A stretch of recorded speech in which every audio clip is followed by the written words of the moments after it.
Olá a todos. Em primeiro lugar, eu gostaria de agradecer a organização da jornada pelo convite para dar essa aula. Para mim é um prazer poder estar compartilhando um pouco de conhecimento com vocês.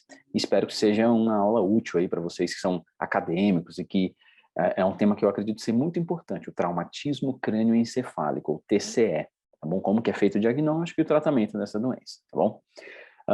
Como eu falei, meu nome é Saul, eu sou neurocirurgião, sou formado pela Faculdade de Medicina da USP, aqui em São Paulo, onde eu fiz residência, depois fiz doutorado, pós-doutorado. Atualmente sou professor da pós-graduação do Departamento de Neurologia aqui da USP e sou supervisor do pronto-socorro de neurocirurgia, também do Hospital das Clínicas aqui da Faculdade de Medicina da USP. Como eu havia falado, o TCE, que é o traumatismo crânioencefálico, é um tema muito importante para todos os médicos, independente de qual especialidade você vai seguir. Então, se você for fazer clínica, se você for fazer cirurgia, você vai entrar em contato com pacientes vítimas de TCE. Mas eu vou fazer pediatria, eu vou fazer qualquer outra especialidade, em algum momento você vai se deparar com situações em que é preciso atender ou orientar um paciente vítima de TCE. Então é muito importante a gente ter esses conceitos aí bem consolidados na nossa formação, tá?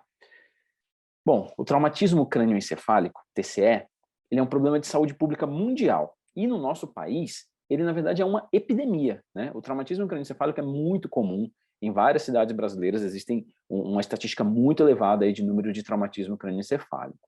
Além disso, os pacientes que são vítimas dessa doença geralmente são pacientes jovens, né? É o que a gente chama de população economicamente ativa, são as pessoas que estão ali produzindo, que estão trabalhando.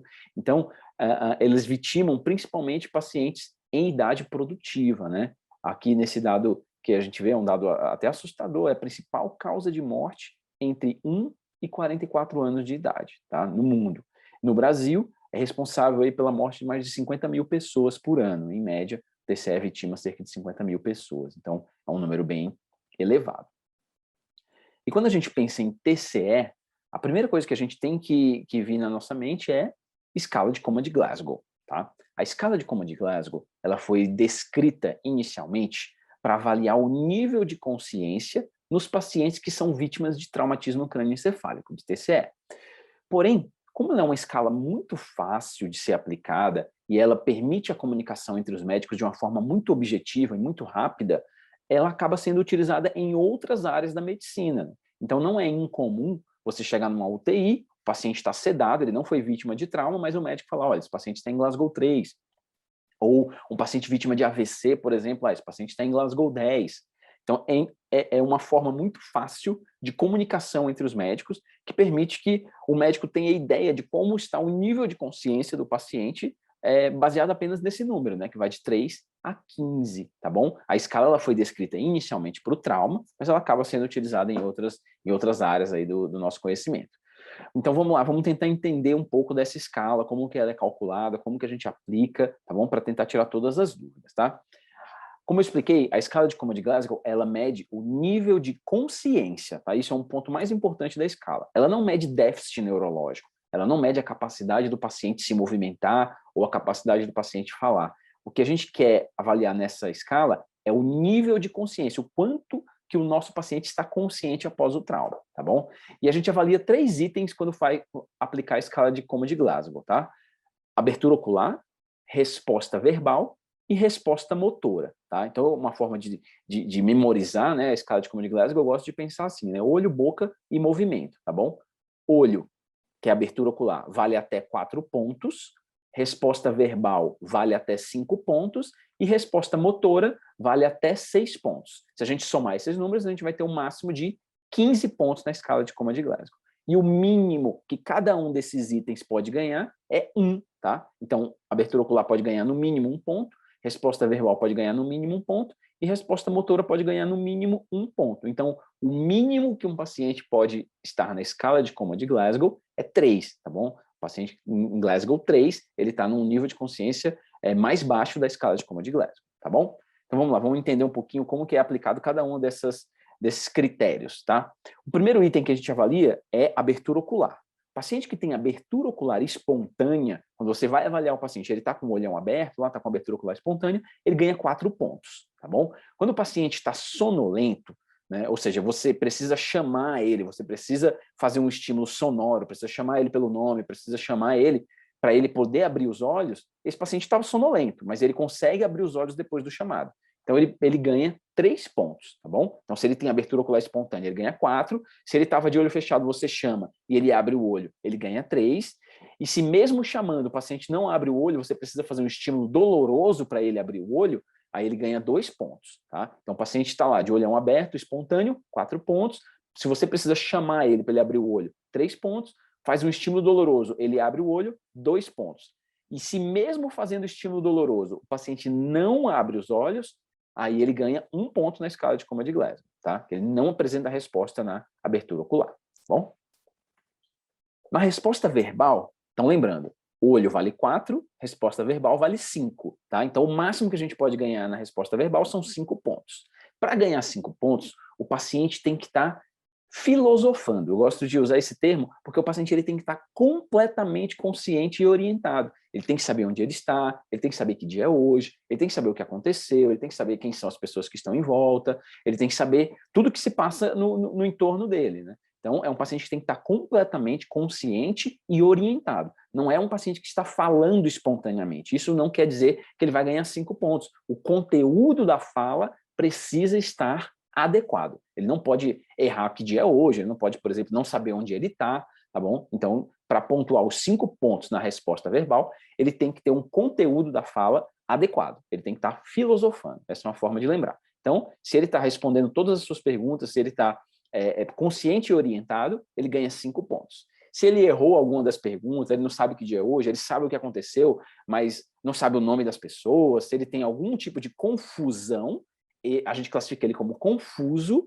e esse paciente ganha 4 pontos, tá bom? Então, consciente e orientado, 5 pontos, confuso, 4 pontos, e se ele está tão confuso que ele não consegue nem formar frases, ele só consegue falar palavras do tipo, solta, ai, meu braço, ele fala palavras, mas ele não consegue organizar frases, esse paciente ganha 3 pontos, tá bom? Então, é um paciente que está confuso a ponto de não conseguir organizar frases, ele fala somente palavras. Se ele não consegue nem emitir palavras, ele só emite alguns sons. Por exemplo, você chega para avaliar o paciente está lá de olho fechado, você tenta conversar com ele, ele não responde, você faz um estímulo doloroso e ele faz um grunhido, faz um som, né, faz algum barulho, um ai ai, alguma coisa que não é uma formação de uma palavra, ele ganha 2 pontos, tá bom? E se ele não tem nenhuma resposta verbal, se ele não verbaliza nada, nem som, nem ruído, nem nada, ele ganha 1 ponto, tá bom? Uma outra coisa importante é o tubo. Muitas vezes, quando a gente vai avaliar o paciente vítima de trauma, o paciente está entubado. Então, a gente não pode contabilizar a resposta verbal nesse caso, porque ele está com um tubo. Pode ser que ele consiga falar, mas ele não vai conseguir falar porque ele está com um tubo, né? Então, a gente põe 1, né, dá como resposta verbal 1, né, ganha 1 ponto só, e escreve do ladinho do Glasgow a letra T, para demonstrar que o paciente está entubado. Então, por exemplo, o paciente em Glasgow 3, a gente gosta de colocar Glasgow 3T, tá bom? Mostrando que ele está com um tubo, tá bom? Essa é uma forma de evitar confusão, tá bom? Então, só para relembrar, consciente e orientado, 5 pontos, o paciente está confuso, 4 pontos, o paciente só emite palavras, 3 pontos, o paciente emite sons, 2 pontos, o paciente não tem nenhuma resposta verbal, ganha 1 ponto só, certo? Então, lembrando, abertura ocular vale até 4 pontos, resposta verbal vale até 5 pontos e resposta motora vale até 6 pontos, tá? E como que a gente classifica, então, a resposta motora? Se o paciente obedece comando, ele ganha o máximo possível nessa escala, que são 6 pontos, tá bom? E obedecer comando não é movimentação espontânea, tá bom? A gente está avaliando nível de consciência, a gente quer saber se o paciente consegue obedecer um comando que o médico dá. Tá? Então, não é se o paciente está lá convulsionando na maca, ele está movimentando espontaneamente, mas ele não está consciente, né? Então, é importante a gente avaliar nível de consciência, certo? Então, você precisa dar uma ordem para o seu paciente. Levante o braço direito, levante a perna esquerda, coloque o braço direito, encoste a mão direita na orelha esquerda. Precisa dar um comando e o paciente precisa executar esse comando. Se ele executa o comando que o médico pede, ele ganha 6 pontos, tá bom? Ele não executou o comando, você pode aplicar um estímulo doloroso no paciente, ou seja, um estímulo no externo, ou estímulo no leito ungueal, né, na base da unha. Se você fizer um estímulo, o paciente identificar de onde está vindo esse estímulo, né, por exemplo, fez um estímulo na mão, ele puxa a mão, fez um estímulo no externo, ele vem até a sua mão, né, ele identifica que o estímulo está vindo da região do externo, ele ganha 5 pontos, tá? Se ele conseguir localizar de onde está vindo o estímulo. Fez um estímulo no pé, ele puxa o pé, ele localizou, ganha 5 pontos, certo? Se você fez um estímulo e ele identificou que está sendo estimulado, mas ele não consegue saber exatamente de onde é esse estímulo, por exemplo, o paciente está lá na maca, você chama ele não responde, você pede para ele levantar o braço, ele não levanta, você faz um estímulo doloroso, ele faz uma careta ou ele dá uma rebolada na maca, ele mexe um pouco, mas ele não identifica de onde está vindo o estímulo, né? Você faz um estímulo na mão, ele não retira a mão, mas ele identifica que está sendo estimulado. Você estimula a mão e ele faz uma resposta, por exemplo, uma careta, ele faz um movimento na maca. Isso a gente chama de resposta inespecífica. É toda resposta que não seja localizatória, tá bom? Se o paciente não conseguiu identificar de onde está vindo o estímulo, a gente chama de resposta inespecífica. E ele ganha 4 pontos, tá bom? Depois dessa resposta inespecífica, existem as duas respostas patológicas. A gente chama de respostas patológicas porque geralmente são respostas de algum paciente com uma alteração grave, né? Geralmente uma lesão de tronco cerebral. Então, geralmente é visto em casos muito graves de traumatismo crânioencefálico, tá? Então, o paciente está lá na maca, quando você vai avaliar, faz um estímulo, ele pode apresentar duas respostas. Ou a resposta de decorticação, né? Ele faz um movimento de flexão de membros inferiores, ou a manobra de descerebração, que ele faz um movimento de extensão dos membros superiores, tá bom? Quando ele decortica, ele flete os membros superiores, quando ele descerebra, ele estende os membros superiores, tá? Isso é uma resposta patológica, né? É um sinal de que tem alguma lesão grave no cérebro do paciente, principalmente na região do tronco cerebral, tá? E o paciente que decortica, se ele flete os dois braços, ele ganha 2 pontos. Se o paciente descerebra com o estímulo, ele vai ganhar 1 ponto só, se ele faz esse movimento de extensão, tá? E se você estimula o paciente, ele não tem nenhuma resposta, aí ele ganha 1 ponto só, tá bom? Então, recapitulando, abertura ocular pode ganhar até 4 pontos, resposta verbal ganha até 5 pontos, resposta motora até 6 pontos. Somando tudo, você pode ter até 15 pontos. Então, Glasgow 15 é o paciente consciente e orientado, com o olhão aberto e que obedece o comando, né? Você pede para ele colocar a mão direita na orelha esquerda, levantar o braço, mexer a perna, ele obedece bem, tá bom? E o mínimo que o paciente pode ganhar de pontuação na escala de coma de Glasgow é 3. Então, ele não abre o olho, está de olho fechado, ele não tem nenhuma resposta verbal, e ele não tem nenhuma resposta motora, mesmo com estímulo, mesmo aplicando o estímulo. Então, nesse caso, ele ganha 3 pontos. Glasgow 3 é, então, o menor grau na escala de coma de Glasgow. E por que é importante a gente classificar o paciente na escala de coma de Glasgow? Porque dependendo do valor que esse paciente tem na escala de coma de Glasgow, a gente vai classificar o trauma dele como leve, moderado ou grave, tá? E isso vai implicar no prognóstico. O que é o prognóstico? É você conseguir prever como que esse paciente vai evoluir, né? Então, o paciente vítima de trauma que tem um Glasgow entre 13 e 15, né? Então, esse paciente é classificado como um traumatismo crânioencefálico leve, tá? E geralmente esses pacientes vão evoluir bem, tá? O paciente com um Glasgow moderado tem um Glasgow entre 9 e 12, é um caso diferente do traumatismo leve, né? Ele já é classificado como moderado e tem uma maior chance de ter sequelas neurológicas, de ter complicação a longo prazo. E o paciente vítima de traumatismo crânioencefálico grave, com Glasgow entre 3 e 8, né? Esse paciente, ele tem, como a classificação mostra, né? A classificação grave, o quadro clínico desse paciente é mais grave e o prognóstico desse paciente é pior, né? Então, esse paciente vai evoluir pior do que um paciente que chega no hospital, por exemplo, em Glasgow 15, tá? Uma outra coisa importante da escala de coma de Glasgow é que o número 8 é um número muito importante dentro da escala. Todos os pacientes na escala de coma de Glasgow menor do que 8, menor ou igual a 8, né? Então, paciente com Glasgow 3, 4, 5, 6, 7 e 8, eles precisam ser intubados. Isso é uma coisa importante, porque isso é um divisor aí da conduta médica, né? Então, o paciente com Glasgow menor ou igual a 8, ele precisa ser intubado, porque ele não faz a proteção da via aérea, ele não consegue ter nível de consciência suficiente para evitar broncoaspiração. E esse paciente, mesmo que ele esteja respirando espontaneamente, ele precisa ser intubado para proteger a via aérea, evitar pneumonias e evitar complicações que podem piorar ainda mais o quadro dele, que já está grave, né? Paciente com Glasgow menor ou igual a 8. Bom, no contexto de trauma, a gente sabe que é muito importante a aplicação do protocolo de atendimento chamado ATLS. Tá? O ATLS foi uma forma de padronizar o atendimento do paciente vítima de trauma, né?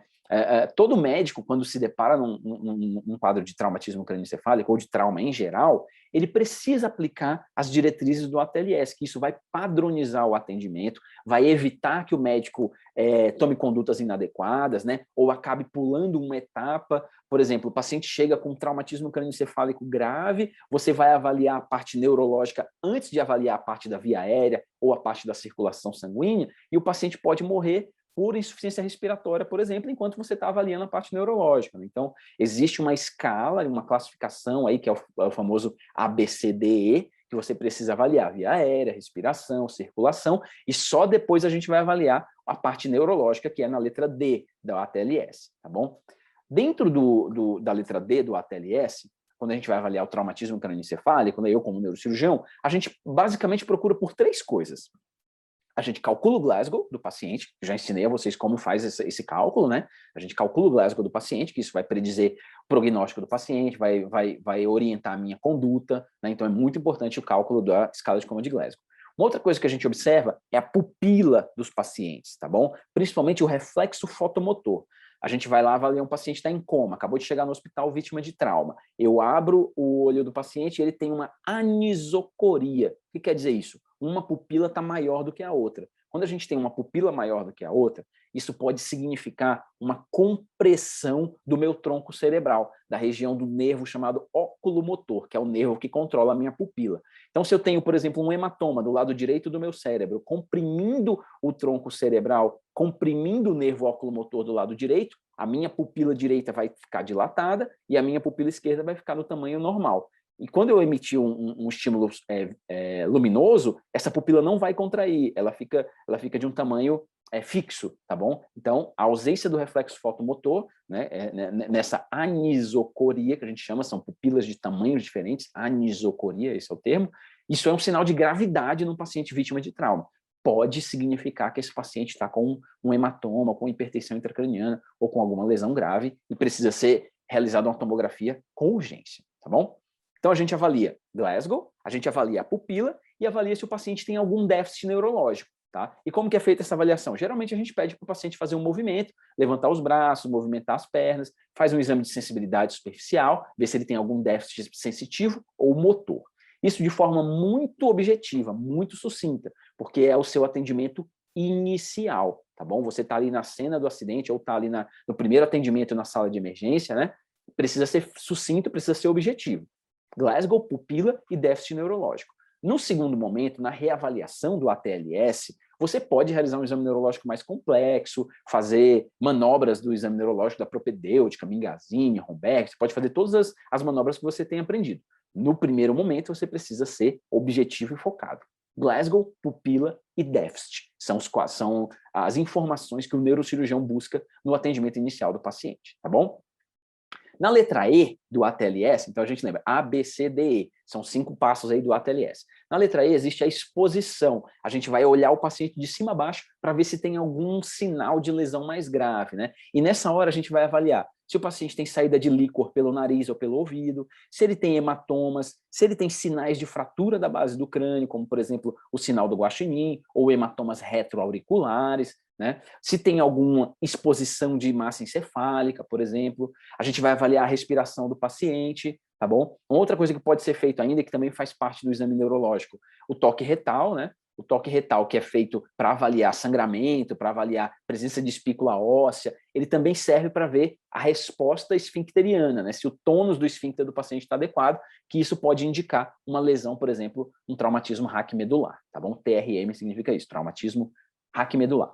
Tá? A gente vai avaliar a sensibilidade, vai avaliar o controle da bexiga, priapismo, né? Priapismo no paciente é uma ereção espontânea que esse paciente pode ter, principalmente quando ele é vítima de uma lesão medular. Isso é um sinal de choque medular, às vezes presente aí nos primeiros momentos após o trauma. Bom, e como eu falei, então a gente precisa buscar, né, precisa observar o paciente vítima de trauma para procurar essas lesões que são indicativas de traumatismo grave, né, de lesões da base do crânio, como hematoma retroauricular, o sinal do guaxinim, saída de líquor pelo nariz ou pelo ouvido, Aqui, ó, um exemplo de um paciente vítima de trauma com anisocoria, né? A gente está vendo que a pupila direita está muito maior do que a pupila esquerda. Então, quando a gente faz um estímulo luminoso, né? Coloca uma luz ali no olho do paciente, a pupila esquerda contrai com o estímulo luminoso, mas a pupila direita não contrai. E isso é um sinal que provavelmente esse paciente deve ter um hematoma do lado direito, ali comprimindo o tronco cerebral e comprimindo o nervo oculomotor, tá bom? E a gente vai procurar também por lesões na pele, que podem indicar fraturas, né? Podem indicar saída de massa encefálica. Então, são algumas coisas que a gente precisa fazer nesse atendimento inicial. Bom, todo paciente vítima de traumatismo crânioencefálico precisa de tomografia? Essa é uma pergunta que uma boa parte dos médicos ou dos estudantes de medicina fazem, né? Seria mais fácil tomografar todo mundo, né? Vocês concordam? Um paciente vítima de trauma, é melhor tomografar, vai que tem um hematoma, vai que tem alguma lesão, né? Mas para evitar exposição excessiva ao raio-x, né? A tomografia, ela trabalha com a emissão de raio-x, e isso tem um prejuízo a longo prazo. Você não pode sair fazendo muita tomografia em todos os pacientes, porque isso pode trazer riscos de desenvolver doenças no futuro, tá bom? E além disso, existe a questão de custo também, né? Não dá para tomografar todos os pacientes vítimas de trauma, porque você vai aumentar muito os custos com saúde, né? Então, isso são coisas que precisam ser pensadas, e sempre para indicar uma tomografia no paciente vítima de trauma, a gente tem que pensar se há realmente a necessidade desse exame, tá? Para facilitar para vocês, uma forma bem simples aí de organizar o pensamento todo paciente vítima de trauma que não está em Glasgow 15, ele precisa ser submetido ao exame de tomografia, tá bom? Então, todo paciente vítima de TCE que está com um Glasgow diferente de 15, ele precisa passar por uma tomografia, tá bom? Esse é o grande divisor de águas, aí, é o grande divisor da conduta. Paciente vítima de trauma, Glasgow diferente de 15, igual a tomo, certo? A dúvida fica no paciente que chega no hospital, foi vítima de um traumatismo crânioencefálico e está em Glasgow 15. Quais desses pacientes eu preciso tomografar? Entendeu? O paciente que está completamente consciente, mas ele teve um trauma hoje ou ontem. Quando a gente tomografa esse paciente? Então, um dos pontos que a gente utiliza é a idade. Pacientes maiores do que 65 anos, mesmo que eles estejam em Glasgow 15, eles precisam de tomografia. Se houve uma perda de consciência durante o trauma maior do que 5 minutos, ou se o paciente tem uma amnésia, né, se ele não lembra de um período do dia relacionado a esse trauma, ele precisa ser submetido à tomografia. Se o paciente apresenta crises convulsivas, cefaleia, náusea ou vômito, é um outro indicativo de tomografia. Déficit neurológico, acho que isso ninguém teria dúvida, né? O paciente bateu a cabeça e não está mexendo o lado esquerdo do corpo. Ele precisa ser submetido a uma tomografia.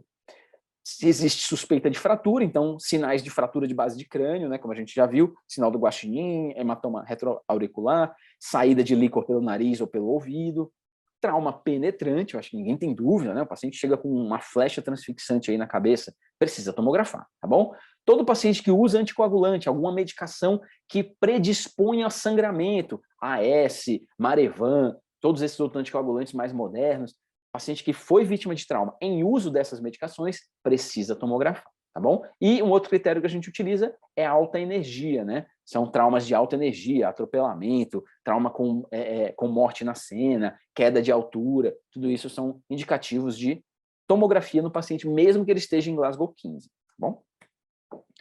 Bom, e o que a gente procura na tomografia do nosso paciente vítima de trauma? A gente procura basicamente por lesões focais ou lesões difusas, tá? As lesões focais, as mais comuns são 3: hematoma epidural, hematoma subdural e contusão cerebral. São as 3 principais lesões focais relacionadas ao traumatismo crânioencefálico. A gente vai falar um pouquinho de cada uma delas, tá bom? Então, o hematoma epidural é uma lesão que acontece principalmente relacionada ao trauma, né? Pode acontecer por outros motivos, mas em geral está relacionada ao trauma, tá?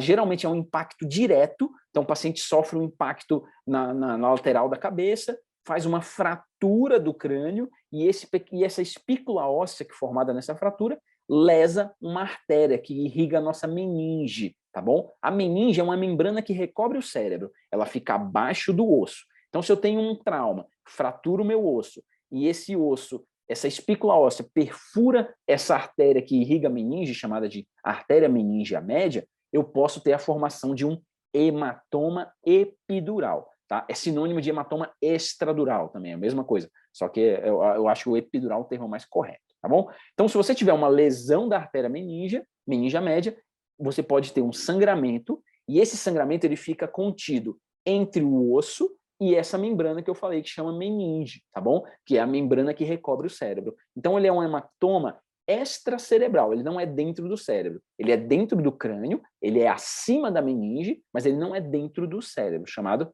hematoma epidural ou hematoma extradural. 90% está associado a fraturas, né? Ele pode acontecer sem que tenha fratura associada, mas a maioria dos hematomas epidurais tem uma fraturinha ali na região da artéria, onde houve uma lesão da artéria e a formação do hematoma. Existe um quadro clínico chamado de intervalo lúcido. O que é o intervalo lúcido? É quando o paciente bate a cabeça, tem, por exemplo, uma fratura na região temporal que lesa a artéria meningia média, o paciente fica bem, né? Fica algumas horas ali depois do trauma consciente, orientado, depois de 3, 4 horas do trauma, ele entra num quadro de piora do nível de consciência, o paciente entra em coma e às vezes pode até evoluir a óbito. Esse espaço entre o trauma e o início dos sintomas, né, essas 3, 4 horas após o trauma e o desenvolvimento dos sintomas, a gente chama de intervalo lúcido, e ele está presente no hematoma epidural, é um dos sinais do hematoma epidural. Por que acontece isso? Quando a gente tem uma lesão da artéria meningia média, essa artéria sangra, e ela vai sangrando devagarzinho e vai formando esse hematoma. Então, o paciente inicialmente ele está bem, né, e ele vai piorando o nível de consciência com o tempo, até um ponto em que ele entra em coma e pode, inclusive, evoluir a óbito, tá bom? Então, o hematoma epidural é uma doença grave que requer tratamento neurocirúrgico quando ele tem um volume muito grande, maior do que 30 milímetros, quando tem um desvio das estruturas da linha mediana, né, o chamado desvio da linha média, né, como nesse caso aqui, ou quando o paciente piora o nível de consciência. Né? Ele tem um hematoma pequeno, está totalmente acordado em Glasgow 15, daqui a pouco você vai reavaliar. Ele piora o nível de consciência, vai para um Glasgow 10, esse paciente precisa ser submetido à cirurgia, tá bom?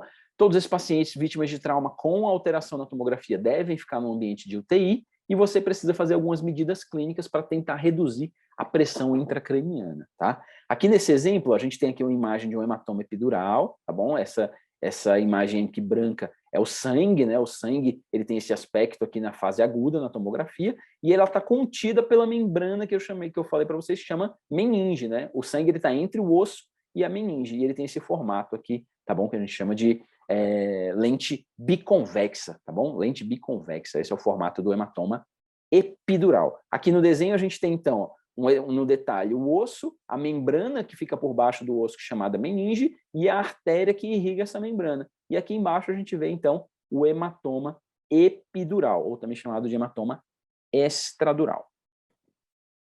O outro tipo de lesão focal que a gente pode encontrar na tomografia é chamado de hematoma subdural agudo, tá? Hematoma subdural agudo. Ele geralmente é um quadro mais grave. Por quê? Porque ele acontece embaixo da meninge, exatamente no contato com o cérebro. Então, é uma doença geralmente com curso mais grave, o prognóstico pior, tá? Ela acontece ou por lesão de veias em ponte, né, algumas veias que ficam no córtex do cérebro, ou por uma laceração, por uma lesão direta do próprio cérebro. Né? Você tem um trauma de alta energia, o cérebro se choca contra as estruturas ósseas de dentro do crânio e causa uma laceração. Você lacera o córtex cerebral e essa laceração causa um sangramento. E esse sangramento se acumula na superfície do cérebro, né? E essa superfície do cérebro é o chamado espaço subdural. Então, por isso a gente chama de hematoma subdural, certo? Ele está abaixo, abaixo da dura mater. Então, é um hematoma subdural. O outro hematoma que a gente viu era o epidural, ele estava acima da dura mater, tá? Então, aqui, ó, a gente consegue ver, o hematoma, ele não está contido por essa membrana, né? Ele fica espalhado aqui ao longo da convexidade cerebral, tá bom? E geralmente são casos mais graves que o prognóstico é geralmente pior do que do hematoma epidural. A gente opera hematomas grandes, maiores que 10 milímetros, pacientes com desvio, né, no desvio das estruturas da linha mediana maior do que 5 milímetros, ou quando tem piora do Glasgow. O paciente chegou em Glasgow 15 com hematoma subdural agudo e piorou o nível de consciência, tem indicação de operar, tá bom? E geralmente a gente abre e retira o hematoma. Em alguns casos, o edema cerebral não permite nem que a gente consiga devolver o osso para o paciente, né? Ele fica com uma craniectomia descompressiva. Outro tipo de lesão focal que existe é a chamada contusão cerebral. O que é a contusão cerebral? A contusão é um sangramento dentro do cérebro. O epidural a gente viu que é um sangramento entre o osso e a meninge, né, a dura mater. O subdural é um sangramento entre o cérebro e a dura mater. e a contusão cerebral é um sangramento dentro do cérebro, tá? Como se fosse um AVCH. A diferença é que aqui é causado por um trauma, tá bom? Então a gente chama de contusão cerebral. Geralmente é causado por um impacto de alta energia, o paciente tem um trauma de alta energia e o cérebro se desloca e tem um impacto contra os relevos ósseos do nosso crânio, né? Então imagina o seguinte, o cérebro ele fica boiando dentro do líquor. Quando a gente tem um trauma, por inércia, o cérebro continua se movimentando, mesmo que a cabeça tenha parado de se movimentar. E aí você tem esse impacto do cérebro contra as estruturas ósseas de dentro do crânio. E aí você pode formar essas alterações chamadas de contusão, tá bom? Aqui algumas contusões pequenas, aqui uma contusão focal maior, tá? Aqui uma outra contusão frontal, aqui várias contusões nesse caso, né?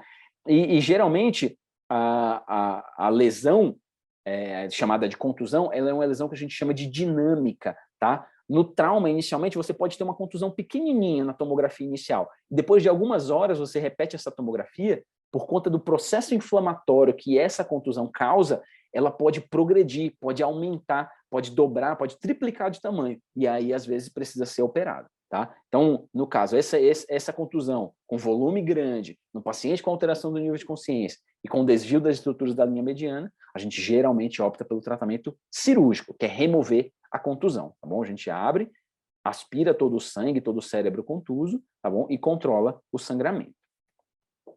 Aqui é um exemplo de contusões cerebrais múltiplas num paciente vítima de traumatismo crânioencefálico, que acabou evoluindo a óbito, né? E foi feita, então, a análise do cérebro desse paciente. A gente vê aqui a localização das lesões, né, na transição entre o córtex e a substância branca, e aqui, num caso mais grave, de uma contusão grave aqui na região do lobo temporal, a gente chama de explosão do lobo temporal, né, com uma contusão que ocupa todo o lobo temporal, causando o óbito do paciente. Bom, a gente viu as lesões focais, que são epidural, subdural e contusão, e a gente vai ver um pouquinho das lesões difusas, tá? As lesões difusas, basicamente, são a lesão axonial difusa, o edema cerebral e a isquemia, tá bom?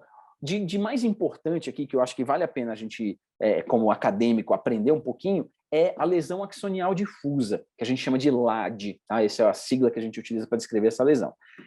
O que é a lesão axonial difusa? Ela acontece num paciente vítima de trauma, que geralmente tem pouca ou nenhuma alteração na tomografia de crânio inicial. A tomografia de crânio a gente chama de inocente, é uma tomografia que tem ou não tem nenhuma alteração, ou tem só poucas alterações, alguns pontinhos brancos, um pouquinho de sangue no espaço subaracnoide, mas nada de grave, nada que chame a atenção. Porém, o nível de consciência desse paciente é grave, o paciente ele não acorda, ele fica em coma, às vezes por mais de 6 horas, e não tem uma lesão que justifique essa piora do nível de consciência, tá? Então isso a gente classifica como lesão axonial difusa, tá bom? Então é um quadro clínico de um paciente com uma alteração do nível de consciência, né? Um paciente em coma, Glasgow menor do que 8, e com a tomografia que não mostra alterações que justifiquem essa alteração do nível de consciência. Então, o paciente não tem um hematoma grande, o paciente não tem um hematoma subdural, não tem desvio das estruturas da linha mediana, e mesmo assim está com um quadro neurológico grave. A gente chama de LAD, lesão axonial difusa. Aqui são alguns exemplos de tomografias com pacientes com lesão axonial difusa, né? A gente vê um pouco de sangue aqui no espaço subaracnoideu, chamado de HSA traumática, né? Hemorragia subaracnoide, tá bom? Aqui a gente vê um pouquinho de sangue, né? Na tenda do cerebelo, tá bom? A gente consegue evidenciar um pouco melhor aqui.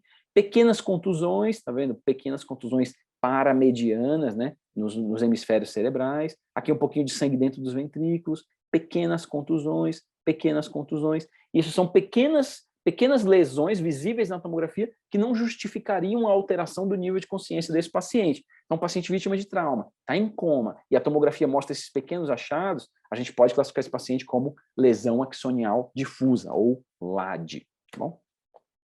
Bom, e qual que é a conduta no paciente vítima de traumatismo crânioencefálico?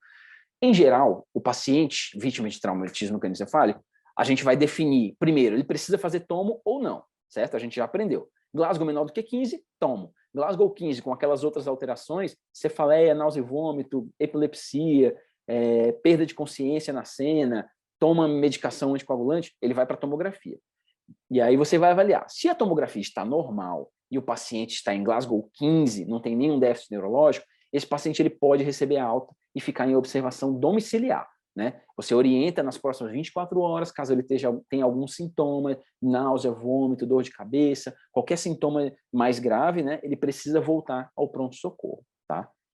Todo paciente com tomografia de crânio alterada ou com o Glasgow alterado, paciente que não está em Glasgow 15, ele precisa ficar no hospital, precisa ser internado, tá bom? Então, paciente com um traumatismo crânioencefálico moderado ou grave tem que ficar internado, e o paciente com traumatismo crânioencefálico leve, com toma alterada, Glasgow menor do que 15 ou déficit neurológico, precisa ficar internado, tá bom?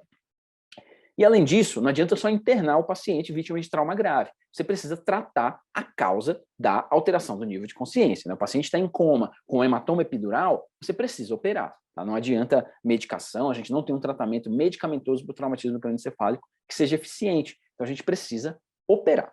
Eu vou trazer alguns exemplos aqui de pacientes que foram vítimas de trauma para a gente tentar fixar um pouco na memória esse aprendizado. Então, vamos lá. Paciente de 34 anos, vítima de atropelamento em baixa velocidade, não perdeu a consciência na hora do trauma, e ele foi atendido pelo corpo de bombeiros, né? Estava em Glasgow 14 na cena. A escala de coma de Glasgow de 14, estava estável, a pressão arterial estava boa, e ele chegou no hospital em 45 minutos, delta T, 45 minutos. Aqui na avaliação inicial, que a gente chama de ATLS, né? ABCDE, a gente viu que o paciente estava estável, via aérea, pérvia, sem necessidade de intubação, frequência cardíaca boa, estava numa escala de coma de Glasgow de 14, com pupilas isocóricas e sem déficits evidentes, né? Então, o que a gente avalia no D?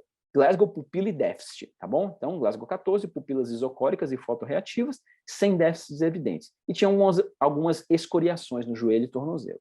Esse paciente precisa de tomografia de crânio? Precisa. Por quê?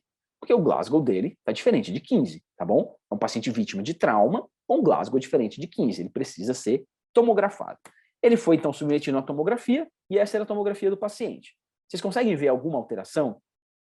Eu vou ajudar vocês. Vou tentar dar um zoom aqui para ficar mais fácil. Ó. O que a gente está vendo aqui? Tem uma imagem mais clara aqui, né? Uma imagem branca aqui na região frontal do lado esquerdo do paciente, tá bom? Aqui é o lado esquerdo do paciente, que é um hematoma epidural, tá bom? A gente vê que ele tem esse formato de lente biconvexa, né? Lente biconvexa, uma hiperdensidade aqui na tomografia, na região frontal do lado esquerdo, um hematoma epidural pequeno, não tem desvio da estrutura da linha mediana, o paciente estava bem acordado, foi optado por repetir essa tomografia após 6 horas. Só que antes de chegar nas 6 horas, o paciente piorou o nível de consciência. O paciente começou a ficar sonolento, não acordava ao estímulo, foi levado para a sala de emergência e foi optado por repetir a tomografia. Olha, e o que tem na tomografia 4 horas após aquela tomografia inicial? A gente consegue ver que houve uma expansão do hematoma, né? O hematoma que era pequenininho naquela primeira toma, agora ele praticamente dobrou de tamanho, né? Está bem maior, causando compressão do cérebro adjacente e o paciente piorou o nível de consciência. Nesse caso, a conduta é cirurgia, precisa remover o hematoma. Então, o paciente foi submetido à cirurgia. Aqui, para tentar explicar para vocês essa fotografia, a gente está do lado esquerdo do paciente, né? Então, foi feita uma incisão do lado esquerdo. Aqui estaria localizado o olho, aqui estaria localizado mais ou menos a orelha esquerda, tá bom? Aqui é o músculo temporal, aqui é o osso frontal. A gente faz uma incisão, rebate a pele anteriormente, faz um furinho no osso e com um tipo de serra elétrica especial, ela corta o osso e a gente consegue ver que logo abaixo do osso a gente tem o hematoma, tá bom? E aí o objetivo do tratamento é remover esse hematoma, tá? A gente devolve o osso ao final do procedimento e o paciente ficou bem, o hematoma foi removido, aqui a tomografia pós-operatória, o paciente recuperou bem, foi de alta sem nenhum déficit neurológico e ficou muito bem. Aqui um outro exemplo, um paciente de 88 anos, foi encontrado em casa caído com sinais de TCE. Tinha uma escoriação no rosto, né, mostrando que ele tinha sido vítima de uma queda com um traumatismo crânioencefálico. Ele foi levado ao pronto-socorro próximo da residência dele. Na entrada do hospital, já perceberam que ele estava com uma piora do nível de consciência, foi classificado como Glasgow 9, tá bom? Então aí é um paciente que tem um traumatismo crânioencefálico que a gente chama de moderado, e ele tinha uma anisocoria. A pupila esquerda estava maior do que a pupila direita, tá? E a gente lembra então que isso pode ser um sinal de gravidade, pode ser um hematoma no cérebro que está comprimindo ali o tronco cerebral, causando compressão do nervo oculomotor e impedindo que a pupila do lado esquerdo fique contraída, tá? Então, o paciente foi entubado nesse pronto-socorro inicialmente, transferido aqui para o Hospital das Clínicas, que é onde eu trabalho, e foi solicitada a avaliação da neurocirurgia. O paciente de antecedente importante, ele usava AS, tá bom? Então, esse é um outro... se ele não tivesse nenhuma dessas outras alterações do nível de consciência, ele já teria indicação de realizar tomografia, mas ele tem a indicação de tomografia principalmente pela alteração do nível de consciência. O paciente estava em Glasgow 9, né? Aí foi optado por intubação, ele chegou sedado aqui no Hospital das Clínicas, entubado, e com a pupila anisocórica, esquerda maior do que direita. E o que tinha na tomografia inicial dele? Essa é a imagem da tomografia inicial. O que a gente consegue ver? Eu vou dar um zoom aqui para a gente poder ver com mais detalhes. Ó. Tem um hematoma subdural, tá? Ele tem um formato de lua crescente, aí, né? Lua, formato de meia-lua, tá bom? Ele está espalhado aqui por cima do córtex cerebral e abaixo da dura mater, tá? Um hematoma chamado de subdural. E o que mais que a gente vê aqui? Se a gente traçar uma reta daqui até aqui, exatamente no meio do crânio, a gente vai ver que as estruturas da linha mediana estão desviadas para o lado contralateral, estão desviadas para a direita, que é o hematoma do lado esquerdo. Nesse caso, o paciente foi submetido à cirurgia, tá bom? Aqui tem um desenho mostrando a posição em que o paciente está, né? Aqui a gente está do lado esquerdo, o olho do paciente vai estar por aqui, a orelha esquerda vai estar por aqui. Nesse caso, diferente do outro caso que eu mostrei anteriormente, né? A gente corta o crânio aqui, né? Faz a remoção do osso, e abaixo do osso a gente vê a dura mater. E aí é preciso abrir a dura mater para encontrar o hematoma, porque nesse caso o hematoma é subdural, tá bom? Então a dura mater está rebatida aqui anteriormente, né? A gente abriu a dura mater aqui nessa porção e a gente encontrou o hematoma. Retirou o hematoma, né? E embaixo tinha um pontinho de sangramento, onde a gente fez um controle do sangramento aqui, mostrando o cérebro com bom aspecto, né? Apesar daquele hematoma grande, o cérebro embaixo até que estava com um ótimo aspecto. A gente fecha novamente a dura mater, devolve o osso para o lugar, e essa é a tomografia de crânio pós-operatória, mostrando que houve uma remoção do hematoma, melhorou o desvio que tinha ali das estruturas da linha mediana, e o paciente também evoluiu bem, foi de alta, sem déficits neurológicos, tá bom? Bom, pessoal, espero que vocês tenham aproveitado, espero ter ajudado de alguma forma a desmistificar a neurologia e a neurocirurgia, mostrar que é mais simples do que parece, a gente precisa padronizar o nosso atendimento para não esquecer, para não pular nenhuma etapa, fazer a nossa avaliação da escala de Coma de Glasgow, analisar a pupila, ver se o paciente tem déficit, indicar a tomografia quando for necessário e qualquer alteração na tomografia precisa ter uma avaliação do neurocirurgião, tá bom? Agradeço mais uma vez a organização da jornada pela oportunidade, para mim é um prazer poder estar aqui compartilhando um pouco de conhecimento com vocês, tá? E eu deixo aí minhas redes sociais, né? Principalmente o Instagram, onde eu posto bastante atividade aí do meu dia a dia aqui no hospital, tá bom? Quem quiser seguir, quem quiser mandar alguma dúvida, mandar alguma mensagem, eu tento aí ser o mais ativo possível, sempre tentando responder as dúvidas. Tem aqui o meu contato pessoal e o meu e-mail também, caso alguém queira mandar alguma mensagem, queira tirar alguma dúvida, queira participar de algum projeto, desenvolver alguma coisa relacionada a publicações científicas, eu fico à disposição. Muito obrigado e até logo.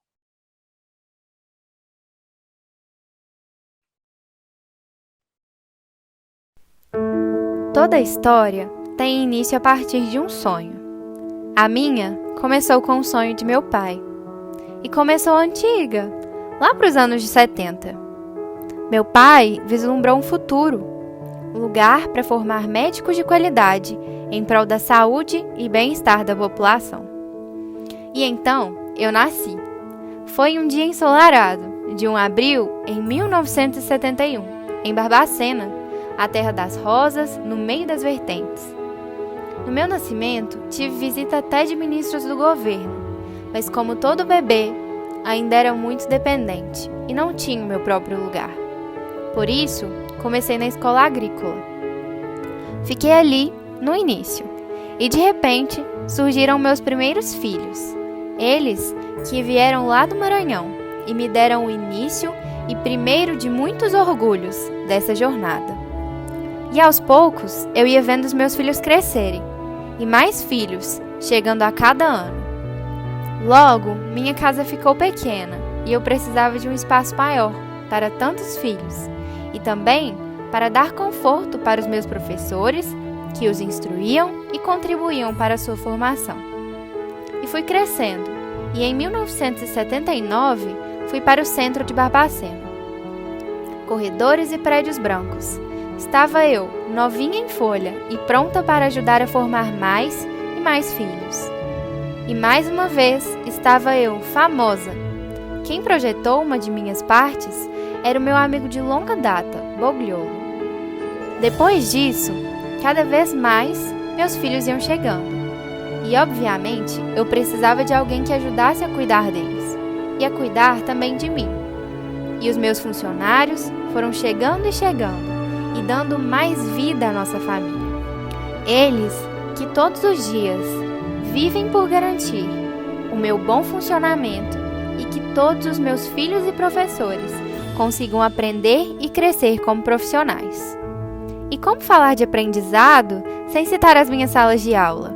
Ali eu senti os meus filhos crescerem e via sua construção diária se formar, não apenas como médicos, mas como seres humanos capazes de desenvolver habilidades e conhecimentos em prol de ajudar o próximo a ter uma vida mais digna.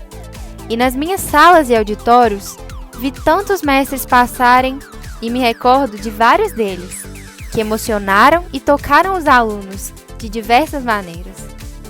Como toda cuidadora e formadora, via meus filhos várias vezes chorarem nos corredores, rirem com os amigos, brigarem e também se namorarem. Mas que família não tem isso, não é?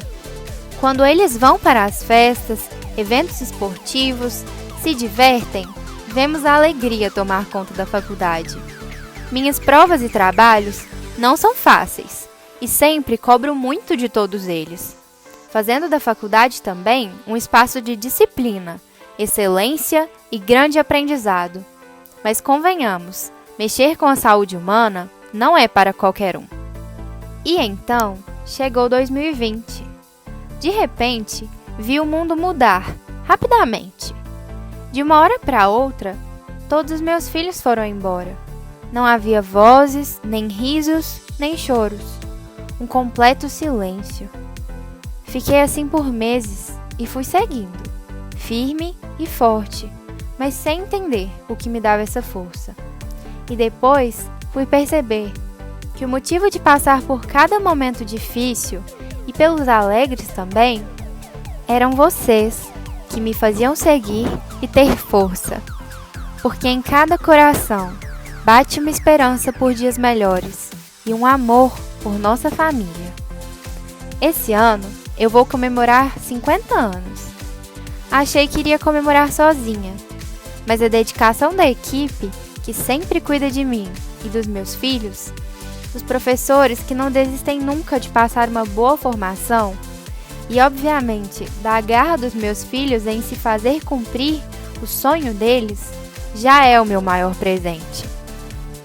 Não preciso de celebrações e festas, porque sei que todos batem no peito e cantam com vontade.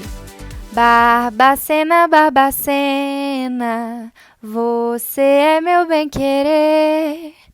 Eu vou falar pra todo mundo que eu só quero é você. E saibam, a recíproca é verdadeira. E não importa quanto tempo passar, sempre que precisarem, estarei aqui por vocês. Com muito carinho e já com saudades, Fami.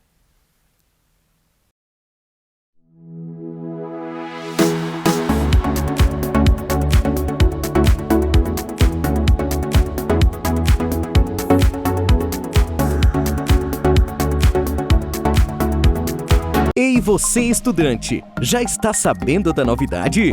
O Jaleco está de cara nova. A plataforma foi totalmente reformulada e está com um visual mais intuitivo e moderno. Com a página inicial mais organizada, você agora pode buscar por um assunto rapidamente e acessar o conteúdo por disciplinas, cursos, categorias, sistemas e vídeos, de forma simples e intuitiva. Também é possível continuar as videoaulas de onde parou e acompanhar melhor a produtividade dos seus estudos com um painel inteligente que contabiliza o conteúdo que você estudou. Além disso, o novo Jaleco tem o espaço Sala de Aula, para você fazer anotações em um caderno digital e acessar com mais facilidades. os materiais extras, como os mapas mentais, resumos e e-books. Jaleco, a melhor plataforma para o estudante de medicina. Oferece agora uma experiência única para o seu estudo.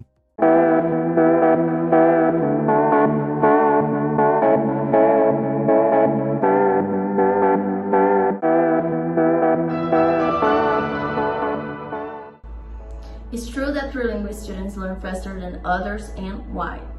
I do believe it's true because we are constantly stimulated to do our best and work and learn mainly through our mistakes. So it's a personalized and fun method of learning which allows you to gain confidence on your strengths and work on your weaknesses. So because of this individualized work, it allows you to evolve faster and learn more efficiently.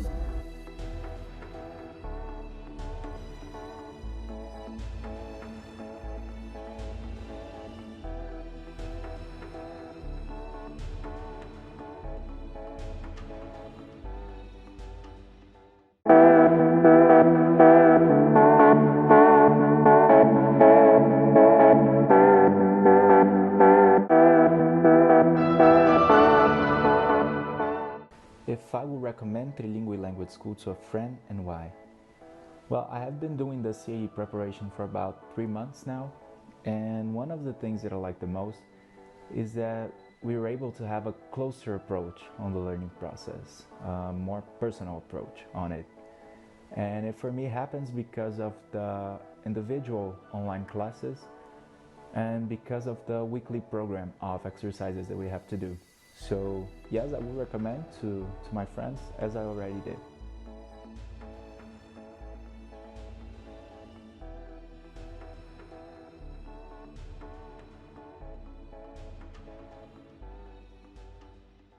Agora, porque o Sanaflix veio para mudar o jeito como você estuda medicina e mudar para melhor. Primeiro, você pode confiar na gente. Nós somos o maior projeto de educação médica do Brasil. E não é só porque temos estudantes em todos os estados brasileiros e em 10 países no mundo. Nem porque tem estudantes de medicina em mais de 300 faculdades do Brasil usando o Sanaflix. É porque temos uma equipe de mais de 150 pessoas trabalhando para melhorar a qualidade do seu estudo e a maneira como ele chega até você. Nós nascemos da vontade de revolucionar a maneira como você tem acesso à educação médica. A gente acredita que o valor que você dá para a oportunidade de estudar com a gente é o investimento no profissional médico que você vai conseguir ser. Por isso, é importante que você possa acessar a gente de onde estiver. Por exemplo, se você precisa usar o Sanaflix além do desktop, desenvolvemos o nosso aplicativo. Assim você pode otimizar seu tempo aproveitando o nosso material de qualquer lugar e com o mesmo conteúdo. Afinal, quem estuda com a gente sabe bem o que a gente tem de bom. São mais de 700 resumos para você fixar o que aprendeu, 300 fluxogramas para te ajudar a conectar os assuntos, 700 mapas mentais para estudar de forma ativa e, claro, mais de 1.600 videoaulas para assistir quantas vezes quiser. 4,5 de 5 é a nota geral das aulas por nossos estudantes. Elas são dinâmicas e objetivas e estão sempre melhores. Temos uma preocupação especial em aperfeiçoar a metodologia e a didática da nossa equipe de professores padrão USP. Eu acredito no Sanaflix e eu invisto meu tempo na preparação das aulas porque eu lembro de mim. Quando eu estava no 4º ano, eu tinha a disciplina da reumatologia que era muito difícil, eu quase bombei. Eu fico pensando, se eu tivesse a Aline para me explicar artrite reumatoide, com certeza aquela prova teria sido bem mais fácil. Quando eu comecei a entrar na área do ensino, eu ficava maravilhado, velho, eu consigo impactar positivamente na vida de diversas pessoas de uma vez só. O número de pessoas que eu estou impactando, velho, que eu estou ensinando e capacitando eles para que eles vão na extremidade lá, possam ajudar as pessoas e melhorar, sabe? E fazer um atendimento adequado, fazer um atendimento bem feito. Isso é sensacional, velho. Isso é muito reconfortante. Estudar medicina não pode ser caro, tem que ser fácil. Aproveite nossos planos e assine agora. A partir de R$19,50 por mês você pode ter acesso a todo o conteúdo sem restrições. E se você ficou ainda na dúvida e quer fazer um teste, fique à vontade. Experimente o Sanaflix por 7 dias agora.